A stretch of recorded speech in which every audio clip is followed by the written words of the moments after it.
की मुट्ठियां भींच गईं। बता कितना कमाता है? 200-300 रुपए। वरुण ने उसे धक्का दिया और जोर से हंस पड़ा। और तू खन्ना इंडस्ट्रीज की इकलौती बेटी से शादी करेगा? अनन्या तेजी से बीच में आ गई। हाथ मत लगाइए इन्हें, ये मेरे पति हैं। राजेश खन्ना ने आपे से बाहर होकर मेज पर रखा कीमती क्रिस्टल का गिलास पूरी ताकत से जमीन पर दे मारा। शीशे के टुकड़े पूरे फर्श पर बिखर गए।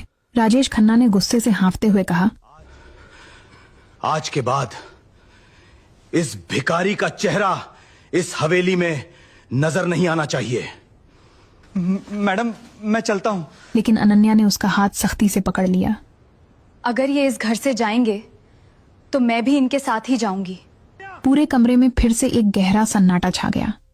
राजेश खन्ना को जैसे जोर का झटका लगा। तुम पागल हो गई हो अनन्या। अनन्या की आंखों से लगातार आंसू बह रहे थे। पापा, आपने कभी मेरी खुशी की परवाह नहीं की। आपने हमेशा सिर्फ अपना बिजनेस और मुनाफा देखा है। वरुण मेहरा गुस्से से दांत पीसते हुए बोला, अंकल, ये लड़की आपकी और हमारे परिवार की इज्जत मिट्टी में मिला रही है। लेकिन अनन्या जिंदगी में पहली बार पूरी ताकत से चिल्लाई, इज्जत पैसों से नहीं होती वरुण।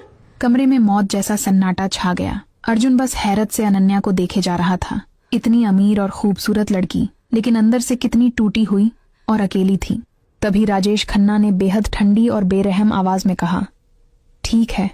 सबकी नजरें उन पर जम गईं। अगर तुम्हें ये भिखारी ही पसंद है तो आज से इस घर से और मुझसे तुम्हारा हर रिश्ता खत्म। अनन्या की आंखें छलक पड़ीं, लेकिन उसने खामोशी से सिर झुका लिया।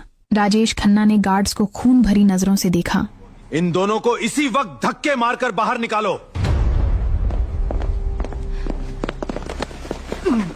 चंद ही मिनटों बाद तूफानी बारिश और अंधेरे के बीच अर्जुन और अनन्या खन्ना एस्टेट के विशाल गेट के बाहर खड़े थे। अनन्या के हाथ में सिर्फ एक छोटा सा बैग था। अर्जुन अभी तक गहरे सदमे में था। मैडम, आपने ये क्या कर दिया?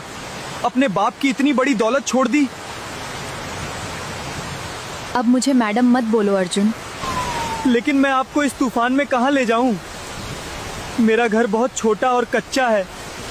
अनन्या ने पहली बार बेहद सुकून से कहा, घर छोटा हो तो कोई बात नहीं, बस इंसान का दिल छोटा छोटा नहीं होना चाहिए अर्जुन। अर्जुन के पास कहने को कोई शब्द नहीं था। दोनों उस तूफानी बारिश में धीरे धीरे आगे बढ़ने लगे। तकरीबन आधे घंटे की दूरी तय करने के बाद वे शिवगढ़ की एक तंग और कीचड़ भरी गली में पहुंचे। सामने एक छोटा सा टूटा फूटा घर था। छत से पानी टपक रहा था और बाहर एक पुरानी चारपाई बिछी थी।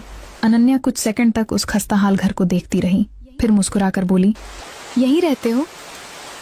हाँ। तभी अंदर से एक तकलीफ भरी खांसी की आवाज आई। अर्जुन सब कुछ भूलकर फौरन अंदर भागा। माँ! बिस्तर पर लेटी कौशल्या ने अपनी कमजोर आंखों से दरवाजे की तरफ देखा। आ गए बेटा? फिर उनकी नजर पीछे खड़ी अनन्या पर पड़ी। वे हैरान रह गईं। ये कौन है बेटा? अर्जुन के होंठ सिल गए। उसे समझ नहीं आ रहा था कि क्या बताए, लेकिन तभी अनन्या आगे बढ़ी।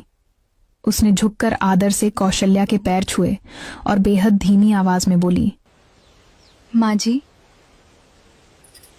मैं आपकी बहू हूँ। कौशल्या हैरत के मारे स्तब्ध रह गई।